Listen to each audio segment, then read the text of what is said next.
Hello बच्चों, मैं जयनाथ राही। बच्चों, आज हम रसायन विज्ञान से संबंधित एक पाठ है धातु एवं अधातु, उसका बहुविकल्पी प्रश्न आज देखेंगे। ये प्रश्न आपके बोर्ड परीक्षा एवं प्रतियोगी परीक्षाओं में बहुत ही उपयोगी सिद्ध होगा। तो बच्चों, आज हम देखते हैं बारी बारी से। सबसे पहला देखते हैं, निम्न में कौन सा युगल विस्थापन अभिक्रिया प्रदर्शित करता है? चार ऑप्शन है। NaCl विलयन एवं कॉपर धातु, MgCl2 विलयन एवं एल्युमिनियम धातु, FeSO4 विलयन एवं सिल्वर धातु, AgNO3 विलयन एवं कॉपर धातु। तो इसके लिए चौथा ऑप्शन सही है। अगला क्वेश्चन देखते हैं, लोहे के फ्राइंग पैन को जंग से बचाने के लिए निम्न में से कौन सी विधि उपयुक्त है? चार ऑप्शन है। पहला ग्रीस लगाकर, दूसरा पेंट लगाकर, तीसरा है जिंक की परत चढ़ाकर, चौथा ऊपर के सभी। तो इसका तीसरा ऑप्शन है जिंक की परत चढ़ाकर के। अगला प्रश्न देखते हैं, कोई धातु ऑक्सीजन के साथ अभिक्रिया कर उच्च गलनांक वाला यौगिक निर्मित करती है। यह यौगिक जल में विलेय है। यह तत्व क्या हो सकता है? चार ऑप्शन है। पहला है कैल्शियम, दूसरा है कार्बन, तीसरा है सिलिकॉन, चौथा है लोहा। तो इसके लिए पहला ऑप्शन सही है, कैल्शियम। अगला देखते हैं, खाद्य पदार्थों के डिब्बों पर जिंक की बजाय टीन का लेप होता है क्योंकि? चार ऑप्शन है। टीन की अपेक्षा जिंक महंगा है, टीन की अपेक्षा जिंक का गलनांक अधिक है, टीन की अपेक्षा जिंक अधिक अभिक्रियाशील है, टीन की अपेक्षा जिंक कम अभिक्रियाशील है। इसके लिए तीसरा ऑप्शन सही है, टीन की अपेक्षा जिंक अधिक अभिक्रियाशील है। अगला देखते हैं प्रश्न, निम्न धातुओं में से आघात वर्धता किसमें सबसे अधिक है? चार है ऑप्शन, लोहा पीतल, दूसरा है लोहा सोना, तीसरा एल्युमिनियम चांदी, चौथा है सोना चांदी। सोना चांदी का आघात वर्धता सबसे अधिक है। निम्न में किस धातु की तन्यता सबसे अधिक है? चार एग्जाम्पल दिया गया है, एल्युमिनियम, कॉपर, लोहा, सोना। तो सोना का तन्यता क्या है? सबसे अधिक है। तन्यता में धातु को खींचकर पतले तार के रूप में परिवर्तित करना ही तन्यता कहलाता है। अगला प्रश्न देखते हैं, 1 ग्राम सोने में लगभग कितना लंबा तार बनाया जा सकता है? चार एग्जाम्पल, 1 मीटर लंबा, 100 मीटर लंबा, 100 फुट या 2 किलोमीटर लंबा। तो 1 ग्राम सोने में लगभग 2 किलोमीटर लंबा तार बनाया जा सकता है। अगला देखते हैं, कौन सी धातु ऊष्मा की कुचालक है? चार ऑप्शन है, सिल्वर, कॉपर, लोहा, लेड एवं मरकरी। तो लेड और मरकरी क्या है? धातु हैं जो ऊष्मा की क्या है? कुचालक हैं। चौथा ऑप्शन सही है। अगला प्रश्न देखते हैं, निम्न धातुओं में कौन सबसे अच्छा सुचालक है? चार ऑप्शन है, एल्युमिनियम, लोहा, प्लेटिनम, सिल्वर। सिल्वर जो है सबसे अच्छा सुचालक है। अगला देखते हैं, विद्युत तारों पर कौन सी कुचालक पदार्थों की परत चढ़ी रहती है? चार ऑप्शन है, पीवीसी, पॉलिथीन, एथिलीन या ये सभी। तो पीवीसी नामक पदार्थ कुचालक कहलाता है। इसी का परत क्या होता है? विद्युत तारों पर लगा होता है, जिससे तार से हमको करंट नहीं लगता। अगला, धातुएं कठोर सतह से टकराने पर विशेष आवाज उत्पन्न करती हैं। कौन सी आवाज है? चार ऑप्शन है, प्रतिध्वनि, अनुनाद, सोनरस या ये सभी। तो जब धातुएं कठोर सतह से टकराती हैं तो सोनरस आवाज उत्पन्न करती। अगला प्रश्न देखते हैं, कौन सी अधातु द्रव अवस्था में रहती है? चार ऑप्शन है, कार्बन, सल्फर, आयोडीन, ब्रोमीन। तो ब्रोमीन एक अधातु है जो द्रव अवस्था में रहती। अगला, कौन सी धातु कमरे के सामान्य ताप पर द्रव अवस्था में रहती है? 4 ऑप्शन है, सोडियम, जिंक, लेड, मरकरी। तो मरकरी एक ऐसी धातु है जो द्रव अवस्था में रहती है, मरकरी को ही हम बोलते हैं पारा Hg। अगला क्वेश्चन, किन धातुओं का गलनांक बहुत कम होता है? 4 ऑप्शन है, लोहा, चांदी, सोना, गैलीनियम, सीजियम। तो गैलीनियम और सीजियम ऐसी धातु हैं जिनकी गलनांक क्या है? बहुत कम होता। अगला प्रश्न देखते हैं, निम्न में कौन सी अधातु चमकीला है? 4 ऑप्शन है, कार्बन, सल्फर, आयोडीन, ब्रोमीन। तो आयोडीन क्या है? चमकीला अधातु है। अगला क्वेश्चन, निम्न में से कौन कार्बन के अपर रूप हैं? 4 ऑप्शन है, लोहा, चांदी, ग्रेफाइट, हीरा, ग्रेफाइट। चौथा ऑप्शन सही है, हीरा और ग्रेफाइट क्या है? कार्बन के अपर रूप हैं। अगला, कार्बन का कौन सा अपर रूप सबसे कठोर प्राकृतिक पदार्थ है? 4 ऑप्शन है, कालिक, कोयला, हीरा, ग्रेफाइट। क्या है? सबसे हीरा कठोर प्राकृतिक पदार्थ है। इसी हीरे का इस्तेमाल करके शीशा को भी काटा जा सकता है। अगला प्रश्न देखते हैं, कार्बन का कौन सा अपर रूप विद्युत का सुचालक है?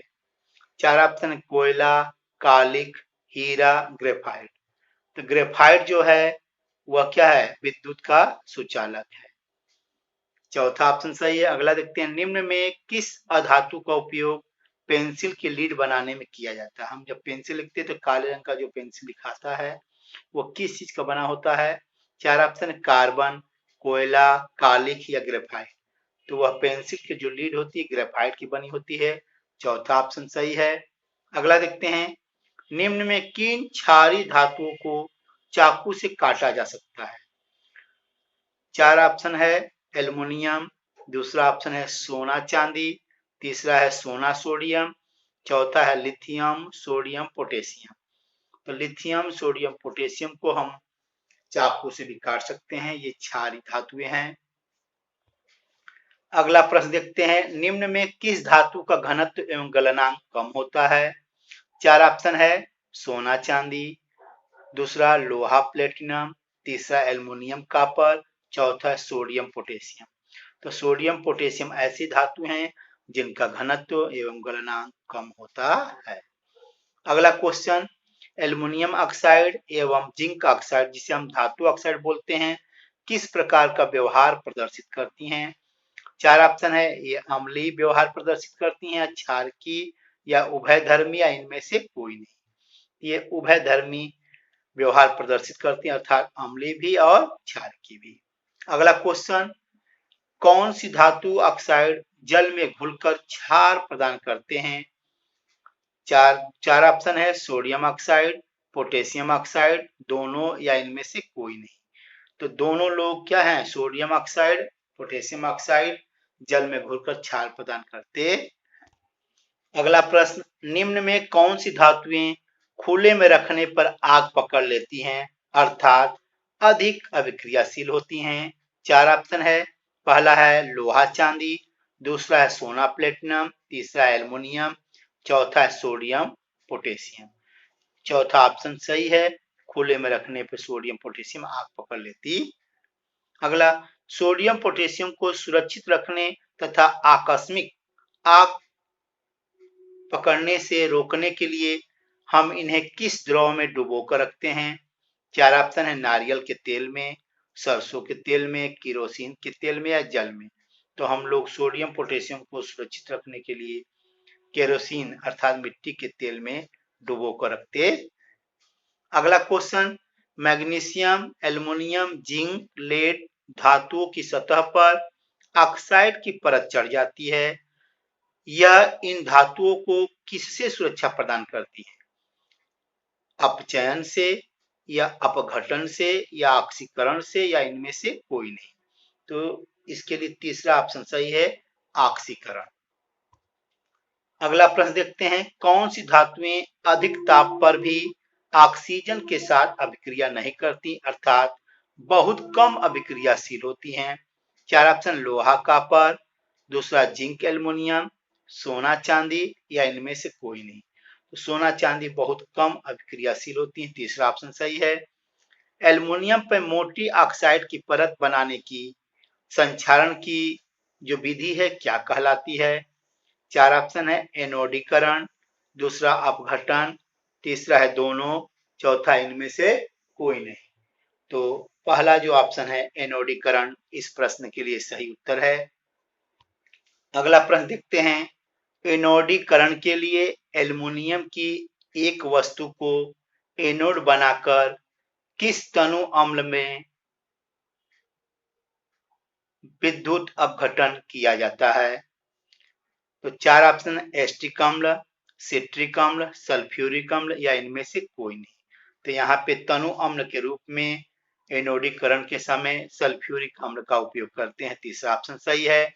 अगला क्वेश्चन देखते हैं, निम्नलिखित में से कौन सी धातु जल के साथ सामान्य ताप पर ही अभिक्रिया कर लेती है? 4 option copper, iron, magnesium, sodium. इसके लिए सोडियम ऑप्शन सही है, चौथा। अगला क्वेश्चन देखते हैं, निम्न में से कौन सी धातु अम्ल से हाइड्रोजन विस्थापित करती है?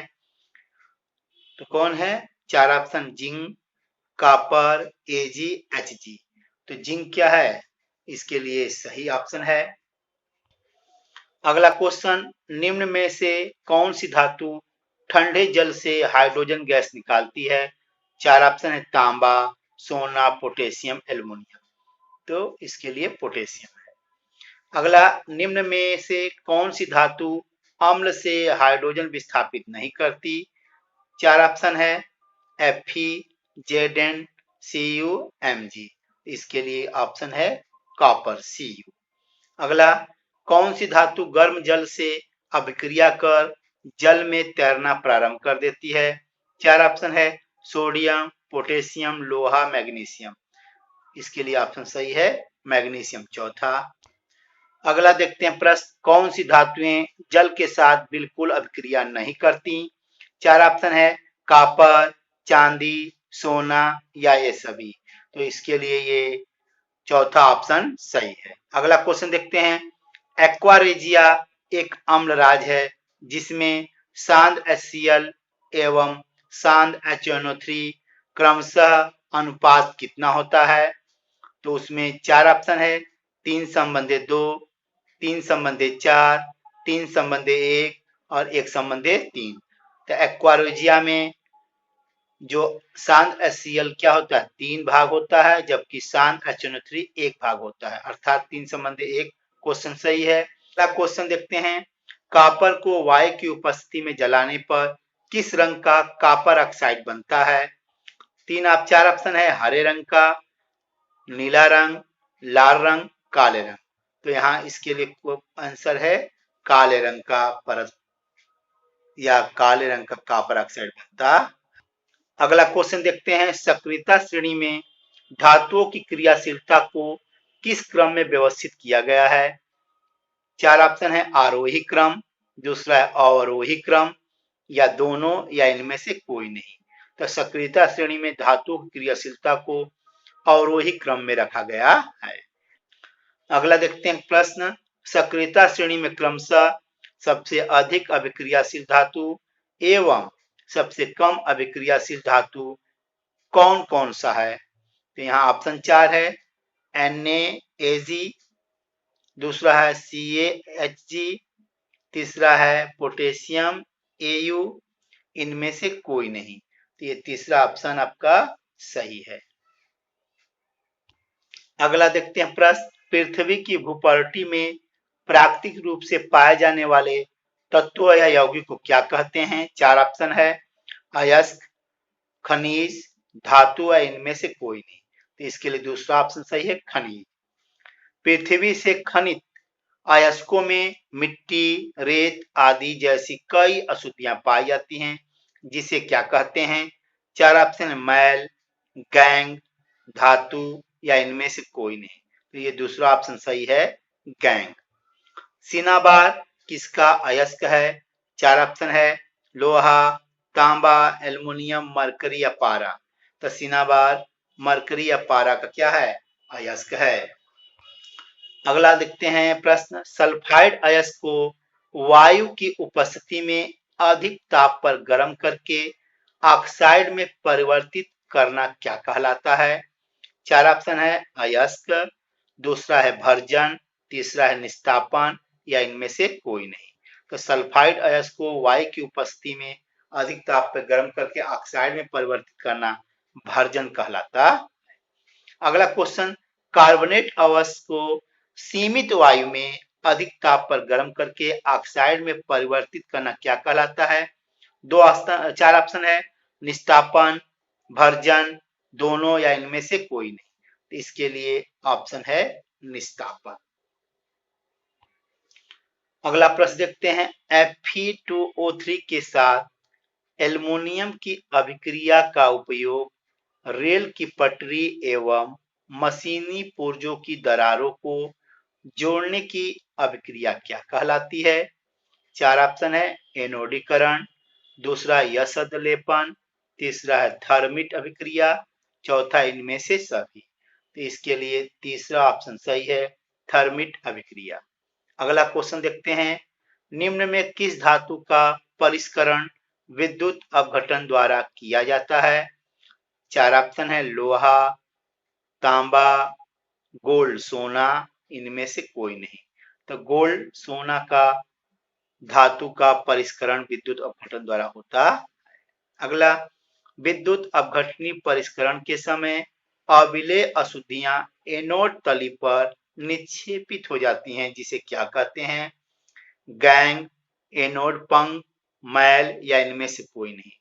तो एनोड पंख कहते हैं, दूसरा ऑप्शन सही है। अगला प्रश्न देखते हैं, संक्षारण से बचाने के लिए लोहे की वस्तुओं पर जस्ते की परत चढ़ाना क्या कहलाता है? चार ऑप्शन है एनोडीकरण, दूसरा क्रोमियम लेपन, तीसरा यशद लेपन या इनमें से सभी। तो इसके लिए क्या ऑप्शन है? यशद लेपन। अगला, शुद्ध सोना कितने कैरेट का होता है? शुद्ध सोना बहुत मुलायम होता है, उसका कैरेट क्या देखते हैं? चार ऑप्शन है 24 कैरेट, 22 कैरेट, 20 कैरेट या ये सभी। तो शुद्ध सोना आपका क्या है? 24 कैरेट का होता है। अगला प्रश्न देखते हैं, सोने का आभूषण बनाने के लिए अधिकांशतः कितने कैरेट सोने का उपयोग होता है? तो यहाँ चार ऑप्शन है 22 कैरेट, 20 कैरेट, 18 कैरेट और 10 कैरेट। तो सोने का आभूषण बनाने के लिए हम लगभग 22 कैरेट सोने का उपयोग करते। अगला, सोने का आभूषण बनाने में 22 कैरेट सोना में जो दो भाग क्या मिलाया जाता है? तो तांबा, चांदी या दोनों या इनमें से कोई नहीं। तांबा को भी मिलाया जाता है और चांदी को भी मिलाया जाता है, इसके लिए तीसरा ऑप्शन सही है। अगला, पारा, जिसे पारा से बने मिश्र धातु को क्या कहते हैं? चार ऑप्शन अमलगम, पीतल, दोनों या इनमें से कोई नहीं। तो अमलगम कहते। अगला प्रश्न देखते हैं, तांबा एवं जस्ते से बने मिश्र धातु को क्या कहते हैं? चार ऑप्शन अमलगम, कांसा, पीतल या ये सभी। तो इसके लिए ऑप्शन है पीतल। तांबा व जस्ते से बने हुए मिश्र धातु को पीतल कहते हैं। अगला, तांबा एवं टीन की बनी मिश्र धातु को क्या कहते हैं? चार ऑप्शन है कांसा, पीतल, सोल्डर या इनमें से कोई नहीं। तो तांबा और टीन से बने हुए मिश्र धातु को हम लोग कांसा बोलते हैं, पहला ऑप्शन सही है। अगला, सोल्डर जो मिश्र धातु है में किसका बना होता है? क्या क्या धातुएं मिली होती हैं? पहला है क्या? कापर टीन, दूसरा है कापर जस्ता, तीसरा है सीसा और टीन या चौथा इनमें से कोई नहीं। तो सोल्डर में क्या होता है? सीसा और क्या होता है? टीन मिला होता है, इसका गलनांक बहुत कम होता है, इसीलिए सोल्डर का उपयोग विद्युत तारों को आपस में जोड़ने में किया जाता है। अगला, कॉपर जिसे तांबा कहते हैं, इसका अयस्क क्या है? चार ऑप्शन है बॉक्साइड, मैलेकाइट, कार्नेलाइट, सीडेराइट। तो मैकेलाइट क्या है? आपका तांबा का अयस्क है। अगला, मैट में मुख्यतः होता है। 4 ऑप्शन है FeS, Cu2s, Cu2s व FeS, CuS व Fe2S3। तो मैट में CuS व FeS पाया जाता। अगला, ताम्र ग्लास का रासायनिक सूत्र क्या है? तो 4 ऑप्शन है Cu2s, Cu2O, CuFeS2, CuCO3। तो ताम्र ग्लास का जो रासायनिक सूत्र है Cu2s है। बॉक्साइट किसका अयस्क है? 4 ऑप्शन है कॉपर, एल्युमिनियम, लोहा और चांदी। तो बॉक्साइट एल्युमिनियम का अयस्क है। अगला लिखते हैं, कैल्कोसाइट अयस्क का उदाहरण है आयोडीन, आयरन, सोडियम, कॉपर। तो इसके लिए कॉपर। चौथा ऑप्शन सही है। फफोलेदार तांबे में कॉपर की प्रतिशत मात्रा है 98%, 2, 70, 30। तो इसके लिए ऑप्शन है 98%। अगला देखते हैं, यूरेनियम है। 4 ऑप्शन है क्षार धातु, अधातु, रेडियो एक्टिव तत्व या संक्रमण तत्व। तो यूरेनियम क्या आपका रेडियो एक्टिव तत्व है। इस तरह बच्चों हमने धातु एवं अधातु से संबंधित रसायन विज्ञान के बहुविकल्पी प्रश्नों को देखा। इसी तरह हमारे चैनल पे आप बने रहिए। समय समय पे नए नए बहुविकल्पी प्रश्न हम लेकर आएंगे। तब तक के लिए नमस्कार, धन्यवाद। वीडियो यदि अच्छा लगे लाइक, सब्सक्राइब एवं शेयर करिएगा।